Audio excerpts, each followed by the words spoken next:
On a Sunday evening in 1963, a chipped enamel Dutch oven came off a three-burner hot plate for the last time in a Bronzeville kitchenette at 47th Street, Chicago. At the stove was Ezra Stubblefield, a retired Pullman porter from Mound Bayou, Mississippi. That Sunday, he fed 14 neighbors from one pot because the building had been condemned for the Robert Taylor homes. He knew every dish on this list, some from the street, some from the neighbors upstairs. Number 18 was the storefront smokehouse sandwich that fed steel workers before Limbs ever sold a rib. Number 14 took a smoked turkey neck and 4 pounds of greens washed one leaf at a time. These 25 suppers were not restaurant food. They were kitchenette food, cooked on hot plates by people who had walked out of Mississippi cotton rows into rented rooms. Hit that subscribe button. Here are the 25 forgotten suppers. Number 25, Sunday fried chicken with cornbread. This was the meal that said, the week is over, the rent is paid, and we are still here. A woman on East 43rd Street would buy a whole fryer on Saturday afternoon at the Walgreens butcher counter for about 89 cents a pound. She cut it into 8 pieces, soaked them in buttermilk overnight in a jelly jar, and dredged each piece in flour seasoned with salt, black pepper, and a little paprika for color. Then she fried the chicken in a heavy cast iron skillet in a 1/4 inch of lard, turning each piece only once. The cornbread baked in the same oven in a greased iron pan that had belonged to her mother in Yazoo City, Mississippi. She served it with a pitcher of sweet tea and a bowl of hot sauce on the side. Her grandchildren would remember the smell of that kitchen for the rest of their lives. The thing is, this was not a meal. This was a promise kept on a tablecloth. Number 24, sweet potato pie supper. On the South Side in the 1960s, there were nights when the pie was the whole supper because the pie was what was left. A grandmother on South Wabash would buy a 5-pound bag of sweet potatoes for 29 cents, boil them in a dented pot on a hot plate, and mash them with evaporated milk, sugar, nutmeg, and a hard pat of butter. She rolled the crust out on a piece of wax paper because her kitchen had no counter. The pie baked in a borrowed oven down the hall.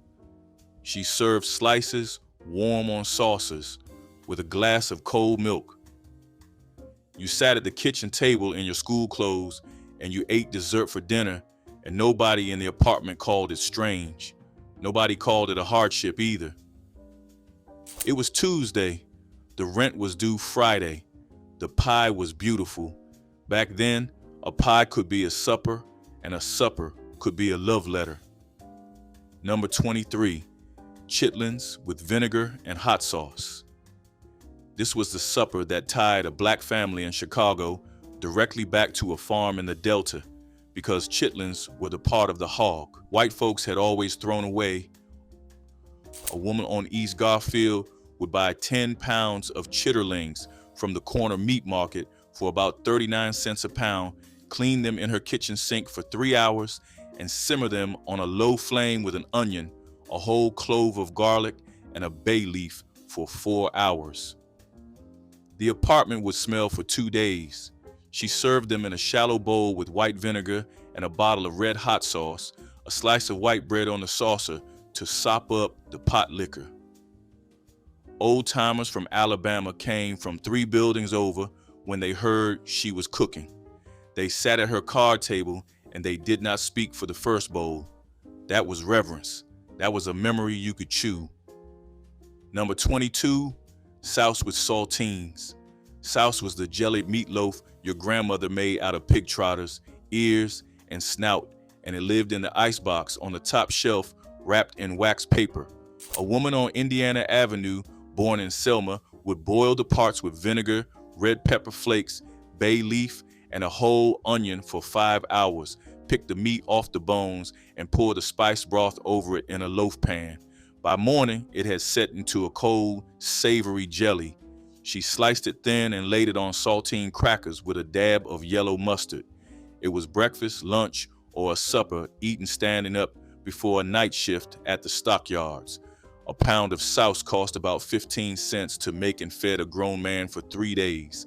It is easy to forget that food like this was survival engineering handed down through generations. Number 21, hog head cheese. Hog head cheese was Souse's country cousin, denser, more peppery, and shaped like a brick. A butcher on 63rd Street would sell a whole hog head for 75 cents in 1962, and a grandmother from Greenville, Mississippi would carry it home on the bus wrapped in newspaper. She boiled it with salt, black pepper, sage, red pepper, and a cup of cider vinegar until the meat slipped from the skull. She chopped the meat fine, packed it into a bread pan, poured the reduced broth on top, and weighted it down overnight with a flat iron. Sliced thick and eaten on Saturday afternoon with white onion, it was the supper of men who had worked a half day at the rolling mill. It fed full-grown adults for a full week. Picture that arithmetic. Picture what that skill meant in a kitchenette with no refrigerator and one burner. Number 20, chicken and dumplings. A widow on South Michigan Avenue made this every other Wednesday from a single whole chicken that cost about $1.20 at the Woolworth grocery counter. She boiled the bird with celery tops, 1 onion, and salt until the meat fell off, pulled the bones out, and dropped spoonfuls of flour and buttermilk dough into the simmering broth. The dumplings swelled soft and pillowy, soaking up the chicken flavor as they cooked. She ladled them into a deep bowl, set it on a lace doily in front of her nephew, and watched him eat without saying a word. A single pot fed her for 6 days straight. The apartment smelled like someone still cared enough to cook for you. That kind of quiet love does not need a recipe card. It only needs a pot and a reason to keep going. Number 19, smelt fry at the lakefront. Every April in the 1960s, black families from 43rd Street would walk down to 31st Street Beach at midnight with charcoal, cornmeal, and an old iron skillet. The smelt were running. Men stood knee-deep in the freezing lake with dip nets and pulled up silver fish the size of a finger, 100 at a pass. The women dredged the fish whole in seasoned cornmeal and fried them on a grill on the sand while the children slept on blankets. You ate them bones and all, crunching through the tail with a squeeze of lemon and a dash of hot sauce. A grandfather who had grown up fishing the Yazoo River would smile and say the lake remembered him. Here's the part that surprised me about that night on the beach. It was free food, fresh food, and a ritual that tied Mississippi boyhood to a Chicago spring. That mattered more than any restaurant meal ever did. Number 18, pig ear sandwich. Long before Lim's Barbecue made rib tips famous on 75th Street in 1968, the pig ear sandwich was the working man's supper of the South Side. It came from a storefront smokehouse where a butcher from Indianola, Mississippi would slow simmer pig ears and season the broth for 4 hours, slice them thin, and pile them on 2 pieces of white bread with hot sauce, mustard, and a slice of raw white onion. The ear kept a soft, gelatinous crunch that felt like cartilage singing between your teeth. It cost 35 cents in 1963 and came wrapped in butcher paper you could carry in your coat pocket to work the second shift at Wisconsin Steel. The man who sold them wiped his hands on his apron and called every customer sir or ma'am. Now let me explain why this supper mattered beyond the taste. It was a sandwich that asked for no apology. It was a working class supper that nobody in the suburbs understood or wanted to understand. The white downtown papers would not print a recipe. The Chicago Defender did. And when the man behind the counter handed you that warm paper packet and said, "Take care now," you knew you were seen. You were a man who had worked 12 hours and earned a hot supper on the walk home. Your grandmother back in Mississippi would have nodded if she had seen you eating it. That is what the pig ear sandwich was. It was a passport between two kitchens, one in Indianola and one in Bronzeville, stamped with pork fat and pride. Number 17, black-eyed peas and rice. A retired seamstress on Prairie Avenue would soak a 1-pound bag of dry black-eyed peas overnight in cold water. The peas cost 19 cents at the Southwater Market. The next morning, she cooked them in a covered pot with a smoked ham hock, half an onion, and 3 cloves of garlic until the skin split. She spooned them over white rice and dusted the top with chopped scallion. On New Year's Day, the whole building ate it for good luck. She kept the leftover Potlikker in a jar in the icebox and used it to cook greens the next night.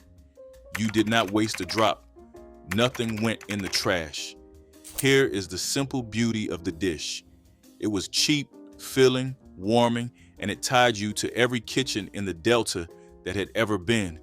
That was enough for a Tuesday in Bronzeville. Number 16, candied yams. The yams were not yams at all. They were orange sweet potatoes, sold in a 10-pound bundle for 50 cents at the truck that came up from Arkansas every Saturday and parked on 39th Street.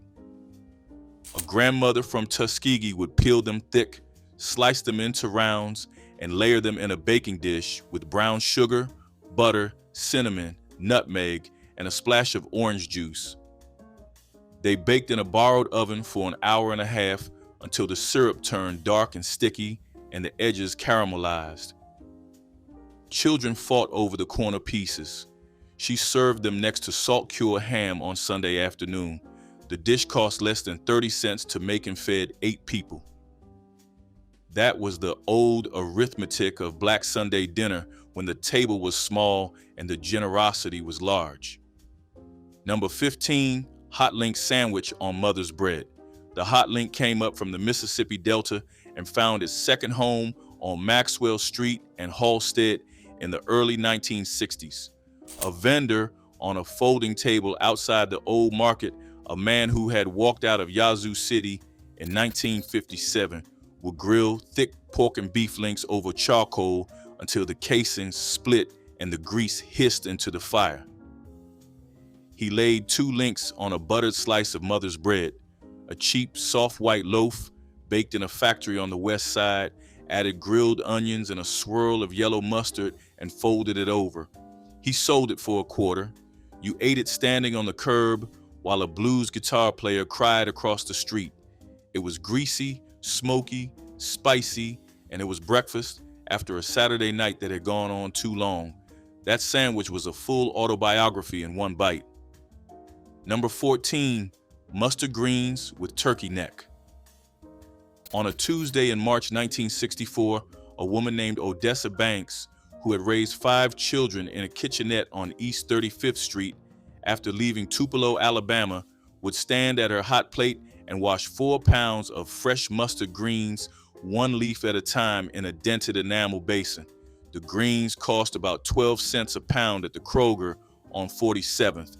She tore them by hand, stripped the tough stems, and layered them into a heavy pot over a single smoked turkey neck, 1 sliced onion, a pinch of red pepper flakes, and a tablespoon of apple cider vinegar. They simmered covered on a low flame for 3 hours, the apartment filled with a sharp peppery steam that ran down the window pane. She served the greens in a shallow bowl with the Potlikker poured over the top, a wedge of hot water cornbread balanced on the edge. Here's the part that most people miss about a supper like this. The greens were cheap, yes. The turkey neck was cheap, yes. But the thing being passed through that kitchen was not a recipe. It was a technique that had moved 1,200 miles on a train. It was a refusal to let the cotton fields win the last word.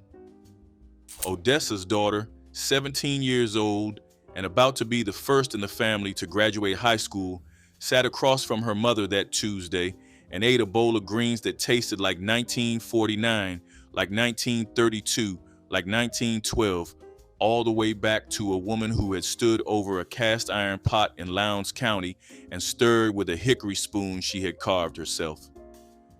The turkey neck went into a jar for Thursday's black-eyed peas. The pot liquor went into a glass and you drank it warm with salt and pepper. Nothing was wasted, nothing was forgotten. Your grandmother would have stood at Odessa's shoulder and nodded. Number 13, collard greens with ham hock. A grandmother from Selma, Alabama, living in a third-floor kitchenette on 45th and Drexel, bought a bunch of collards for 15 cents on a Saturday in 1962. She washed them in the bathtub because her sink was too small, stripped the stems, and tore the leaves into strips the size of her palm. One smoked ham hock from the corner store cost 39 cents.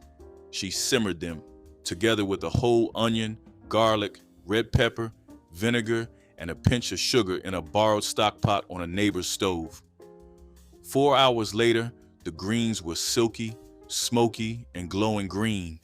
She ladled them into plastic containers and sent one across the hall to the widow. The pot liquor was medicine. Her grandchildren drank it warm from a coffee mug. It is powerful how a plate of greens could carry a whole dynasty of cooks on its steam. Number 12, fried lake perch. On Friday afternoons in the 1960s, a black man with an ice cooler parked his truck at 39th and Cottage Grove and sold yellow perch, fresh from Lake Michigan, at $1.50 a pound. A retired Pullman porter from Canton, Mississippi, would buy 2 pounds, bring them home to his kitchenette, and scale them at the kitchen sink with the back of a butter knife. He dredged the perch in yellow cornmeal, seasoned with salt, black pepper, and a hard shake of cayenne, and fried them golden in a half-inch of lard in a cast iron skillet. He served them whole, heads on, with hot water cornbread and a bowl of coleslaw made with sugar and vinegar. He ate with his fingers, pulling the sweet white meat off the bones the same way his father had taught him 50 years earlier on the banks of the Pearl River. The lake remembered him. He remembered his father. Number 11, red beans and rice with hot links.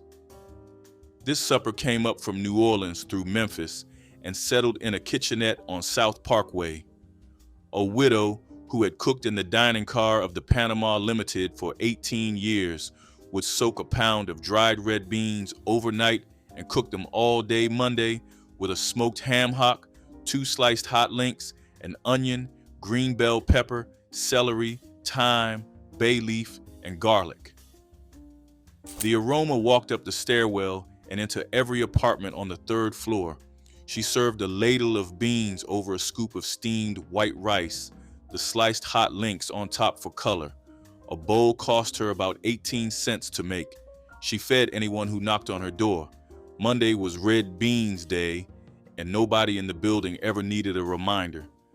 The simple rhythm of that weekly supper kept the whole hallway healthy and warm. Number 10, liver and onions over rice. Calf liver cost about 29 cents a pound at the butcher on 47th Street in 1963, and it was the cheapest red meat a black woman could feed her children in a kitchenette with no refrigerator to speak of. A woman from Birmingham would slice it thin, dust it in seasoned flour, and sear it fast in bacon drippings in a hot cast iron skillet. She removed the liver to a plate, tossed 2 sliced yellow onions into the same skillet with salt and pepper, cooked them until they went soft and brown, then nestled the liver back in and spooned the pan gravy over. She served it over a mound of white rice with a side of green beans. Children refused it at first. Grandchildren begged for it 40 years later. That was how iron got into a growing girl's blood. That was how memory got written into Sunday. Number 9, smothered chicken with onion gravy. A Saturday night supper at the H&H Cafe on East 51st Street, run by a woman named Helen Maybell, who had come up from Alabama as a teenager, was smothered chicken. It cost $1.50 in 1962. She took chicken thighs and drumsticks, Season them with salt, pepper, garlic powder, and paprika, dredge them in flour, and brown them in bacon grease. Then she laid them in a deep pan, covered them with 3 sliced yellow onions, poured chicken broth and a splash of milk over the top, and baked it low and slow for an hour. The gravy came out thick, brown, and beautiful. She served it over white rice with a biscuit to mop the plate. Civil rights workers ate there. Mahalia Jackson ate there. Your grandmother would have eaten there if she could have afforded the bus fare. Number 8, rib tips with white bread. The rib tip supper was born at Lem's BBQ on 75th Street in 1968 when the Lemons brothers from Indianola, Mississippi first chopped the cartilage, heavy ends off a rack of spare ribs and sold them in a paper boat. A rib tip had no bone, only cartilage, and butchers had thrown them out for a century. Miles Lemons figured out the trick. He rubbed the tips with salt, pepper, garlic, and cayenne, smoked them slow over hickory and oak for 6 hours in a glass-walled pit that tourists would later call the aquarium, and chopped them into 2-inch chunks before drowning them in a tangy, mustardy Chicago sauce. He served them on 2 slices of cheap white bread with French fries and a dab of slaw. The tips cost about $1.75 for a small in 1969. A working man from the Stockyard Steel Plant could eat one-handed on the walk home. Here's what most people miss about a supper like this. It was not a meal, it was a recalibration of waste. It was a black butcher looking at the scrap heap and saying, "This is food, this is dinner, this is how we eat." The white downtown press would ignore Lem's for another 30 years. The Defender put him on the food page before the end of the 60s. Every single rib tip carried the whole logic of soul food inside it. The logic that said, we will take the leftovers of this country and turn them into something so good, you will line up on the sidewalk at midnight to eat them. And that is exactly what people did. On a Friday night in 1969, the line at Lem's stretched past the barbershop, past the laundromat, past the Jewel grocery, all the way to the street lamp at the corner. You could smell the hickory smoke from 2 blocks away. You could hear the hot links hissing on the grill. You could watch your own reflection in the aquarium glass next to the pile of rib tips, glowing copper under the smoke. That was a supper. That was a Chicago supper. That was your grandmother saying, waste nothing, feed everyone. Number 7, oxtails with butter beans. A widow from Charleston, Mississippi on East 42nd Street cooked oxtails every 3rd Sunday. Oxtails cost about 45 cents a pound in 1964 and was still considered a poor cut of meat in the suburbs. She browned 3 pounds of oxtails in bacon fat, tossed them into a heavy pot with an onion, garlic, celery, a splash of red wine vinegar, salt, pepper, and thyme, and covered them with water. 3 hours on a low flame turned the tough tail meat silky and falling apart. The last 40 minutes, she added 2 cups of soaked dried butter beans. The gravy turned thick, dark, and rich enough to eat with a spoon. She served it over steamed white rice with a side of candied yams and a slice of cornbread. That plate did the work of 4 suppers at once. Number 6, salmon croquettes with grits. A grandmother on 61st and King Drive kept a row of pink cans of salmon on her cupboard shelf like a bank account. A can cost 33 cents at the A&P grocery. On a Wednesday morning in 1965, she drained 1 can, picked out the skin and bones, and mixed the flaked salmon with an egg, yellow cornmeal, chopped onion, salt, pepper, and a dash of hot sauce. She shaped the mixture into small round patties with her palms and fried them golden in bacon drippings in a black iron skillet. Alongside them, she set a bowl of stone ground grits, creamy with butter and evaporated milk and a glass of cold buttermilk. You ate it for breakfast, before school. You ate it for supper before bed. You tasted the delta and the lake at the same time. Every bite was a passport stamped by two rivers. Number 5, cabbage and smoked neck bones. A retired stockyard worker on East Pershing Road would buy a whole green cabbage for 9 cents and 2 pounds of smoked pork neck bones for about 50 cents a pound.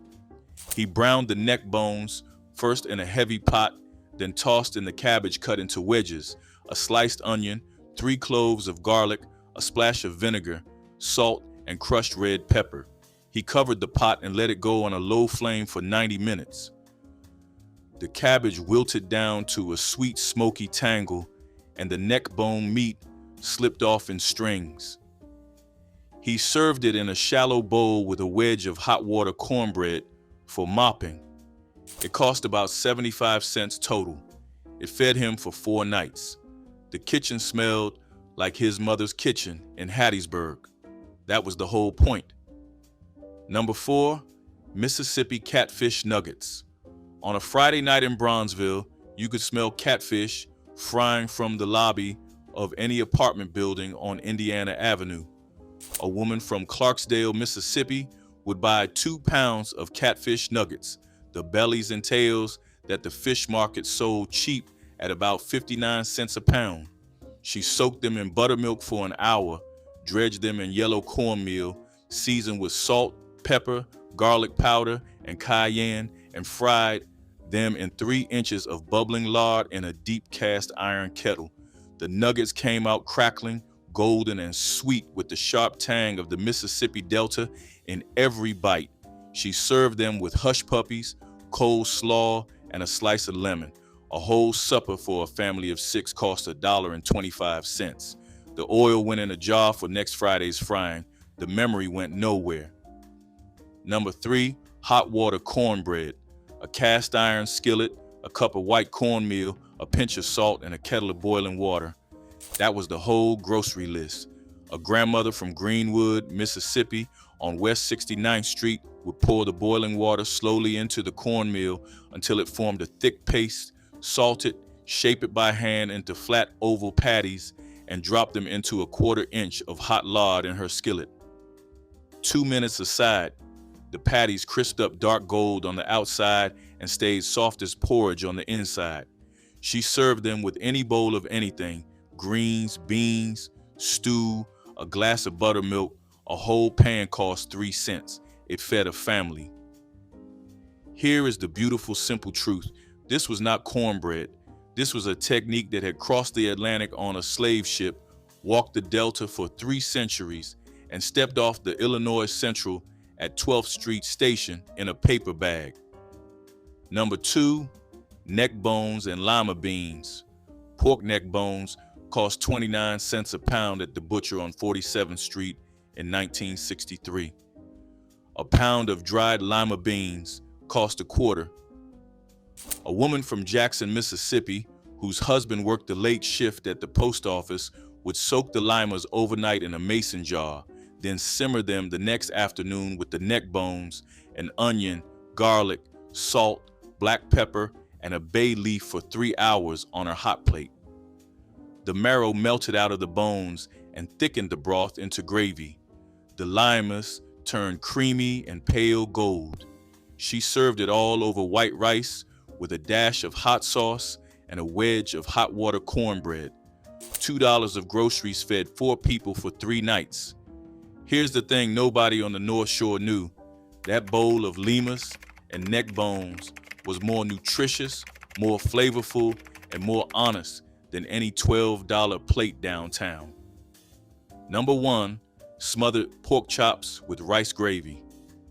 This was the last supper Ezra Stubblefield cooked in his kitchenette at 47th and South Parkway on that Sunday in the fall of 1963. Pork chops cost about 69 cents a pound. He bought 4 thick-cut bone-in chops at the corner market, seasoned them with salt, black pepper, garlic powder, and a little paprika, dredged them in flour, and browned them in bacon drippings in his heavy iron skillet. He removed the chops, tossed in 2 sliced yellow onions and 3 cloves of garlic, poured in a cup of chicken broth and a splash of evaporated milk, whisked in a spoonful of the flour, and brought the gravy to a low simmer. He laid the chops back in, covered the pan, and let it all go for 40 minutes until the chops were fork tender and the gravy was glossy brown. He served them over a mound of white rice with a side of greens and a square of cornbread. 14 neighbors sat on borrowed folding chairs around a card table covered with a clean bed sheet, and they ate in near silence. Welsh Rarebit turned a few slices of bread and a block of sharp cheddar into something that felt almost like a real sit-down dinner, and it took less than 15 minutes from stove to table. Your mother grated the cheese by hand, melted it slow in a saucepan with a splash of milk, a spoonful of dry mustard, and a few shakes of Worcestershire sauce until it went smooth and glossy. That golden sauce got poured thick over toast that had been browned under the broiler, and the whole house smelled like a pub kitchen, warm and sharp and rich. The dish had roots going back to 18th century Wales, where it was called cos poby, toasted cheese, and it crossed the Atlantic as a tavern supper before American mothers claimed it for weeknight duty. Despite the name, there was never any rabbit in it. Just cheese, bread, and the kind of quick thinking that turned almost nothing into a meal that everybody cleaned their plate for. Number 22, tomato gravy on biscuits. When the garden exploded with tomatoes in August and there was nothing else ready to pick, a woman in rural Tennessee or the upland counties of Georgia made tomato gravy. She melted bacon grease in a skillet, added a spoonful of flour and let it brown, then poured in garden tomatoes she had crushed by hand, salt, a pinch of sugar, black pepper. She stirred it until the flour and tomatoes became something thicker, tangier, and more satisfying than either one alone. Poured over split biscuits, it was a full meal. By mid-September, when the tomatoes were coming in faster than they could be canned, families ate this 4 or 5 nights running. It did not feel like poverty food when the tomatoes were that ripe. It felt like the best time of the year, healthy, filling, free from the garden. Appalachian communities still make tomato gravy today. They don't call it poverty food, they call it summer. Chocolate gravy is exactly the kind of dish that makes people from outside Appalachia raise an eyebrow until they taste it. In Kentucky and Tennessee mountain kitchens, it was made with cocoa powder, flour, sugar, and water. No milk, no butter, cooked until thick and glossy, then spooned hot over biscuits as a supper that was both meal and dessert, and neither one exactly. The recipe spread through families in the Cumberland Plateau, from women who knew that sugar and starch could fill a stomach as surely as any meat, and that children who refused beans for the 3rd night running would eat without complaint if something sweet came with it. The wider food world discovered chocolate gravy in the early 2000s and called it Southern, but it was Appalachian first, specific to these mountains. Every family made it slightly differently, some using milk, some adding butter at the end, some keeping no written recipe at all. When your grandmother stopped making it, the version she made stopped existing, and the distance between her version and every other version closed to nothing. Your father knew this dish by a name that could not be repeated at the dinner table, the one the soldiers called it in the mess halls of World War II, where it showed up on metal trays so often that men dreamed about it decades after they came home. Creamed chipped beef on toast started with a small glass jar of armor-dried beef, so salty your mother soaked the thin slices in warm water twice before she tore them into pieces and stirred them into a butter and flour roux. Milk turned it into gravy, black pepper finished it, and the whole thing got ladled over toast. White bread, always white bread. By the early 1960s, Stauffer's and Banquet both sold frozen versions in boil-in-bag pouches, but the homemade kind had a richness the freezer aisle could never match. The dish survived because it cost next to nothing and fed a family on pantry staples alone. Your mother made it without apology, and if anyone complained, she reminded them their father ate worse in the Pacific. Number 20. Egg drop soup, Depression style. Not the Chinese restaurant version with cornstarch and sesame oil. This was something different entirely. A woman in rural Alabama or the Ozark communities of Missouri browned sliced potatoes and onions in a little lard, added water to fill the pot, seasoned with salt and a bay leaf, and when the broth was rolling, she cracked 2 eggs directly into the pot and stirred fast. The eggs broke into long golden ribbons through the hot broth. It was protein without the cost of meat. Eggs averaged 53 cents a dozen in 1965. For a family of 4, 2 eggs in a pot of broth and potatoes was a full supper for under 20 cents. Nobody called it egg drop soup. It's a simple and beautiful piece of ingenuity. They called it potato broth, or just the egg soup. The name was not important. Getting everyone fed before dark was. The sound of canned salmon patties hitting a skillet of hot butter, that sizzle, that pop of moisture against fat, was one of those kitchen sounds you never forget. A steady, crackling hiss that meant supper was 10 minutes away. Your mother cracked open a tall can of pink salmon, picked through it with a fork to pull out the skin, and mashed the soft bones right in because she said they were good for you, full of calcium. She mixed in a beaten egg, crushed saltine crackers, a squeeze of lemon if there was one, and shaped the patties by hand. Never too thick, never too thin. They fried golden in the skillet, crispy on the outside and soft in the center. And you ate them with ketchup if you were a kid or tartar sauce if you were trying to act grown. The whole meal, salmon patties, canned corn, and instant mashed potatoes, ran about 60 cents in 1963. Every mother had her own ratio of cracker to salmon, and if you asked her how much, she would just say enough. Number 21, creamed chipped beef on toast. The military gave it a name that cannot be printed here. Mothers kept it clean. Thin slices of dried beef, salt-cured and almost leathery, torn into strips and dropped into a white sauce made from butter, flour, and milk, poured over thick slices of white toast. That was supper. In working-class neighborhoods across Ohio and Pennsylvania, and in mill towns from the Piedmont to the Monongahela Valley, this was a weeknight staple from the 1940s all the way through the 1960s. A jar of dried beef cost 35 cents in 1965. It fed 4 people over toast. The roux had to be stirred constantly or it scorched, which is why every woman who made it stood at the stove the whole time. There were no shortcuts. The white sauce either came together smooth or it didn't. Most mothers could tell by the smell when it was right. They didn't use a timer, they just knew. That is a kind of skill you can't buy. Red-eye gravy required exactly 2 things: country ham and black coffee, the stronger the better. You fried the ham, pulled it out, poured a cup of dark coffee over the hot drippings, and scraped the browned bits loose as it hissed. 3 minutes.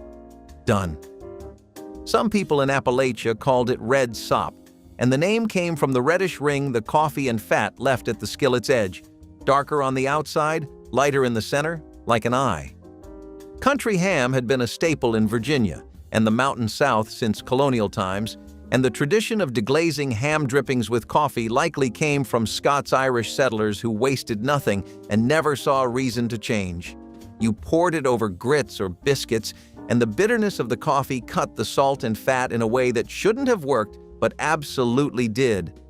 But the quick suppers didn't end with ham. Beneath all that smoky pork lay a whole world of mountain resourcefulness where garden scraps and foraged food and vegetables nobody else wanted carried as much weight as any cut of meat.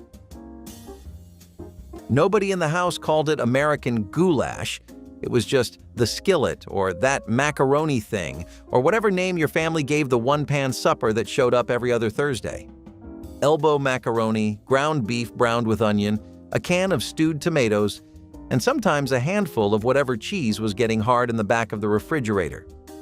In New England, they called it American chop suey, though it had nothing to do with anything Chinese. In the Midwest, it was just goulash, though a real Hungarian cook would not have recognized a single thing about it. The secret was the stewed tomatoes. You used Del Monte or Hunt's and you never drained them because that juice was your sauce. The pot sat on the stove and kids served themselves seconds and thirds. Nobody plated it, nobody garnished it, nobody called it a recipe. It was just what you ate on the nights nobody had time to think. Number 24. Cornmeal mush with milk. A pot of water, a cup of cornmeal, a pinch of salt. Stir it until it thickened. Pour it into a bowl with warm milk over the top and a thread of sorghum if you had it. That was supper. In farm communities across southern Indiana and the hill country of southern Ohio, cornmeal mush appeared on the table 3 or 4 nights a week in lean seasons. A pound of yellow cornmeal cost 8 cents in 1963. A family of 5 could eat for under a dime. What most people do not know is that leftover mush was sliced cold the next morning, fried crispy in the same skillet it was cooked in, and eaten with syrup for breakfast. Nothing was wasted. The pot was rinsed, not scrubbed. The cornmeal cooked right down to the bottom would flavor the next batch. That was the whole recipe, and it stretched across 2 meals. Fatback had no glamour. It was the part of the hog nobody else wanted. Pure white fat salted and stored in a crock. But in Appalachian kitchens from the 1930s through the 1960s, it was the engine of every meal. You sliced it thin, laid it in a cold skillet, and let it render slow. By the time the slices went brown and rigid at the edges, the pan was full of clear golden fat worth more than the meat itself. The crackling slices got eaten, salty, crunchy, intensely porky, but the drippings went into a jar by the stove that was never empty if the family was doing all right. A half-pound of fatback cost a few cents at the company store in coal towns across West Virginia and eastern Kentucky, and it seasoned every pot of beans, every skillet of greens, every pan of cornbread for a month. You didn't measure. You poured until the color looked right, and if you had to ask what that meant, you hadn't spent enough time watching. The jar by the stove was the first thing to disappear when the next generation moved to town. If Welsh rarebit was toast dressed up, Egg's goldenrod was toast in its Sunday best. Simple enough for a child to eat and pretty enough that your mother took a quiet pride in serving it. She hard-boiled the eggs, separated the whites from the yolks, chopped the whites into small pieces, and folded them into a white sauce she made in the same pan she used for everything. That creamy mixture went over buttered toast, and then, the part that gave the dish its name, she pressed the bright yellow yolks through a sieve so they fell like golden dust over the top. The dish was named for the goldenrod wildflower, and in certain Catholic households through the 1950s and 60s, it showed up nearly every Friday when meat was off the table. It cost almost nothing. It fed the whole family. And the woman who made yours probably learned it from her own mother, who learned it from hers, none of them ever writing it down because there was nothing to write. You just knew. Number 17, Hoover stew. Named bitterly after President Herbert Hoover, who left office in 1933 with bread lines stretching around city blocks, Hoover stew lived on in American kitchens for 30 more years after the Depression officially ended. Macaroni noodles, sliced hot dogs, a can of stewed tomatoes, and a can of corn. All in one pot. Boil the macaroni, add the rest, let it simmer until the tomatoes had soaked into the pasta. In shantytown communities called Hoovervilles during the 1930s, this exact formula fed hundreds out of community pots. By the 1960s, it had moved, generation by generation, into the kitchens of working-class families in Cleveland and Detroit and Gary, Indiana, where it was just called mac and hot dogs. A package of macaroni was 19 cents in 1965. A can of tomatoes was 15 cents. 4 hot dogs stretched to feed 5 people. That was dinner for under 50 cents. The name Hoover had long since been forgotten. The meal hadn't. The first frost came fast in the mountains and killed whatever was still green overnight. Fried green tomatoes were what you made the week before. Every tomato that hadn't ripened, sliced thick, dredged through cornmeal with salt and pepper, and laid into a skillet of hot bacon grease until the outside went golden and crackled and the inside softened just enough to give. They weren't the romanticized version that arrived in restaurants decades later. They were a practical harvest, a way of eating what would otherwise rot on the vine. The cornmeal crust transformed the chalky bitterness of an unripe tomato into something with texture and heat, and enough fat to feel like a meal. Mountain families in North Carolina, Georgia, and Tennessee had done this since the 19th century, using cornmeal ground at the nearest mill. You never added anything fancy to the dredge. The grease had to be hot enough that the slice sizzled the second it touched the pan. If it didn't, you'd waited too long. If you had to ask how hot the grease was, you weren't ready to cook them. It was not chicken, and it never had been. City chicken was cubes of pork and veal threaded onto wooden skewers, breaded, browned in a skillet, and baked slow until the meat went tender enough to pull apart with a fork. The dish came out of Polish and Ukrainian neighborhoods in Pittsburgh, Cleveland, and Detroit during the Depression, when chicken was a luxury that only farm families could afford and pork scraps were cheap at the butcher counter. By the 1960s, actual chicken had become affordable, but city chicken had already earned its place on the weekly rotation in Great Lakes households. Mothers kept making it because their mothers had made it, and the taste was nothing like real poultry anyway. It was richer, fattier, and the breading held a brown gravy that you spooned over mashed potatoes until the plate was swimming. Butcher shops in Pittsburgh still sold the pre-skewered meat in wax paper packages through the 70s. If you grew up east of the Mississippi and never heard of it, that is exactly the point.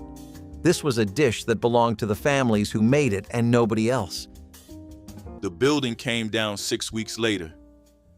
Remember the names: Edna Stewart of Edna's Restaurant, who fed civil rights workers free of charge; Helen Maybell Anglin of Soul Queen, who came up from Alabama at 16 and fed Joe Louis and Mahalia Jackson; Miles Lemons of Lem's Barbecue, born in Indianola, the man who turned cartilage into gold; Ezra Stubblefield of 47th and South Parkway, the retired Pullman porter whose last Sunday supper fed 14 neighbors the week before the wrecking ball came. These people were not famous. They carried the Delta to the lake and cooked it into something the city could not unmake. Your grandmother sat at one of their tables.